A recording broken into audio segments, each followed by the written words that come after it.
एक बार श्री हनुमान जी महाराज गंगा के तट पर विराजमान होकर के अपने इष्ट का श्री रामचंद्र जी का नाम जाप कर रहे थे। तभी शनिदेव महाराज आए और शनिदेव महाराज को देख कर के हनुमान जी महाराज ने प्रणाम किया और बोले कि भगवान आप यहाँ कैसे। शनिदेव महाराज कहते हैं कि क्या बताऊँ, मैं अपना बोरिया बिस्तर लेकर के आया हूँ, अपनी सारा सामान लेकर के आया हूँ। अब मैं कुछ समय आपके साथ ही रहूँगा, 7.5 वर्ष मैं आपके साथ रहना चाहता हूँ।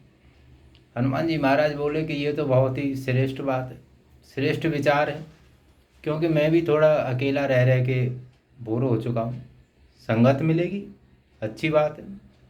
और शनिदेव महाराज 7.5 साल के लिए आते हैं, जाहिर सी बात है। अब शनिदेव महाराज बोले कि बताइए प्रभु, मैं आपके किस अंग में विराजमान हूँ।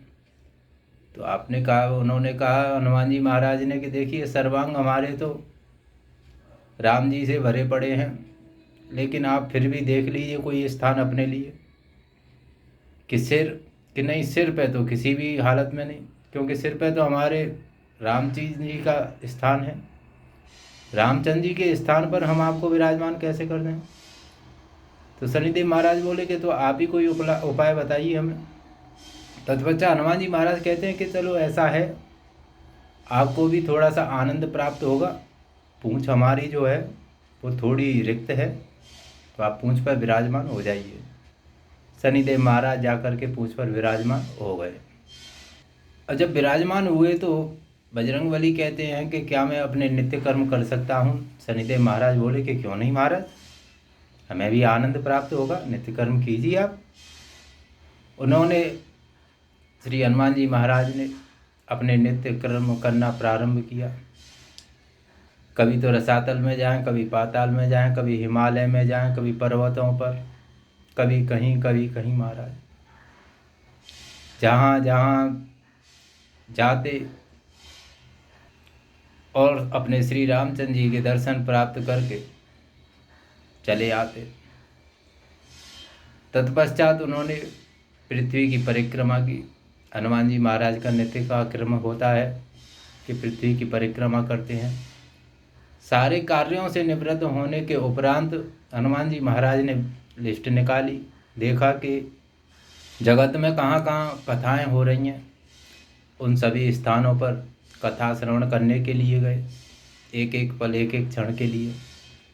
और ये सत्य है, ये मात्र कहानी नहीं, ये सत्य है कि जहाँ जहाँ इस जगत में कथाएं होती हैं, चाहे एक क्षण के लिए ही जाएं, लेकिन हनुमान जी महाराज वहाँ जाते अवश्य हैं। अब तो महाराज कथाओं में जाकर के जैसे ही गंगा तट पर आए, गंगा तट पर आकर के जैसे ही